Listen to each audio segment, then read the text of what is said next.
If you look to Trump's political career since 2016, what has happened? What has happened is that in 2016, he came in as the maverick, the person that would change it all. In 2017, he starts his presidency. He is extremely incompetent for the job. He does not really understand much of anything. He does not really understand much of anything about economics because he never cared to learn. To be fair, most politicians do not understand a thing about economics anyway, but he's even worse. He was born the son of a rich man, his investments were always terrible, and he never wanted to be really good at it. He is ultimately someone that started off rich and stayed rich. That's the best you can say about his career. He doesn't care about culture. He doesn't care about understanding the deeper, finer things in life. He is a very shallow person because he likes to impress a crowd. He's a TV personality. He likes to be easy to understand, which is a quality for a politician. And he likes to be seen as a smarter, stronger, wittier force. Somebody who is ultimately going to be able to show off better than anybody else. These elements, the narcissism, appreciation for public outlook, wanting to stay simple, wanting to function like a TV star, like somebody that likes to be making people laugh, that likes to be seen as the smart guy, the clever guy, the witty guy. All of this makes him very successful, especially in the circus that American politics have become already. American politics in 2016 were exemplary in this regard, where Hillary used the old playbook of "you are cheating on your taxes," and he laughed it off and said, "You too, and if you really wanted to change it, you change the tax code, but you won't because you're cheating too." That was an open secret amongst the elites of America, but he came out and said it. That made him look like an outsider. It made him look like a very, very ballsy person that would denounce the evils of the system. But in reality, he just liked to amuse people. He just liked to amuse the gallery. He liked people watching. He's a narcissist above all. That is absolutely his defining personality trait. When he got the job, though, he had to deal with the actual complex problems of the world, of the economy, of everything. And he was a total failure. He was incompetent on every field, and he never cared to become good, because what really drives him, what is at this point his sense of values, is not based on what he does right or does wrong. It is based on how it looks good or bad. Because ever since he was a child, he never saw the point of doing it the way his father did, of doing the things that were asked out of him. He just understood that to get his father's attention and love, he needed to make it look like he did. Donald Trump is a massive faker, and he always was. And it is very clear that so much of his career and so much of his personality have been driven by lack of love, lack of attention when he was a child. And when you get a job as complicated as president of the US, and you have this person that is tasked with overcoming the mountain of problems that have existed in the US, particularly since the 2000s, so the economic crisis, subprimes, and all. When you have a list of problems this large, it is impossible to fake it. Eventually, you have to just ignore the problems. So, case in point, Trump started having an economic war with China around 2017-2018. He pretended that his actions had helped the US economy. In fact, it harmed the US economy.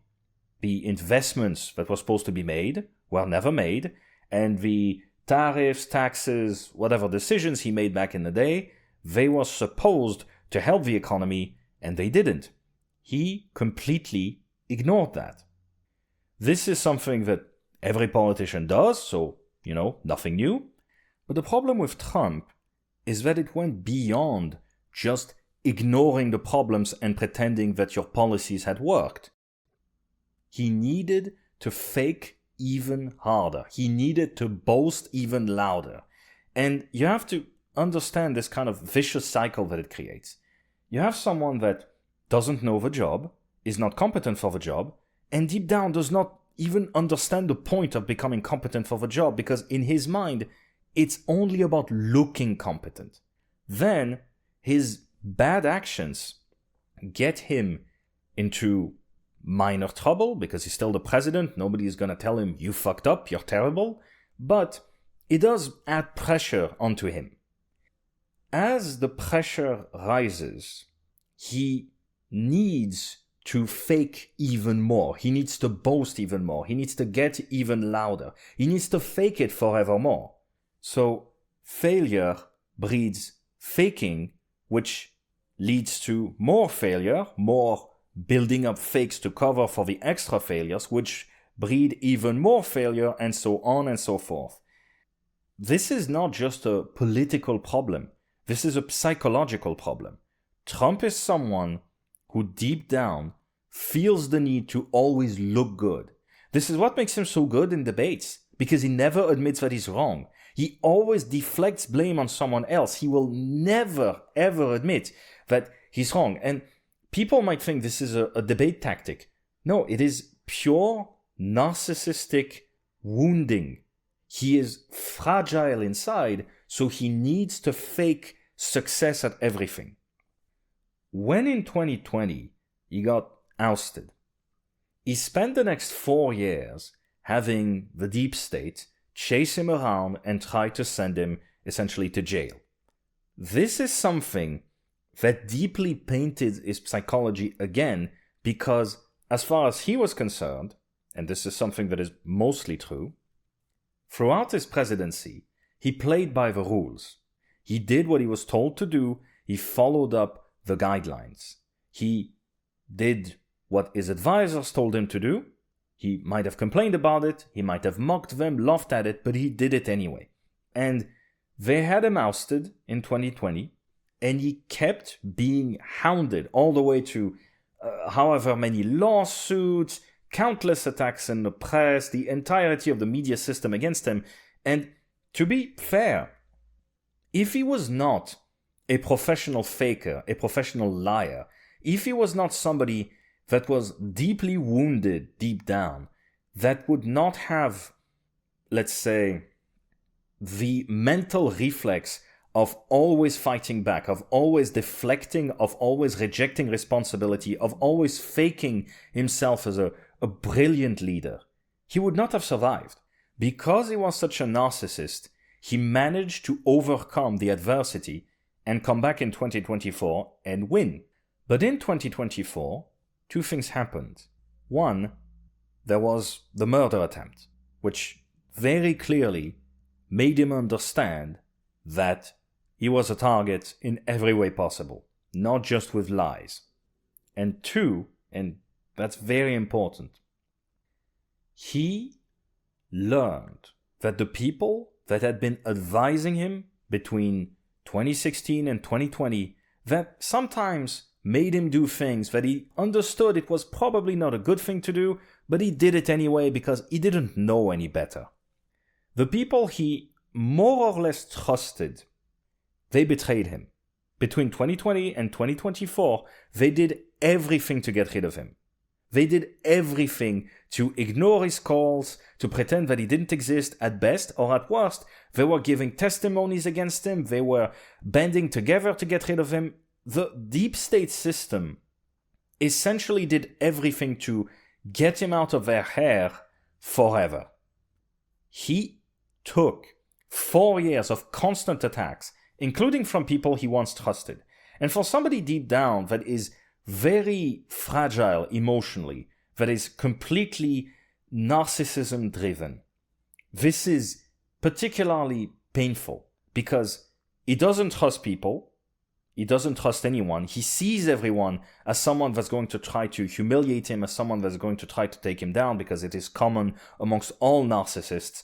They are fundamentally wounded inside, and the wound never closes, and they bury themselves around a wall of lies, which in Trump's case is that he's a very talented, very brilliant, very amazing businessman. When he got back in power, that tried to kill him, and they had completely betrayed him throughout the last 4 years.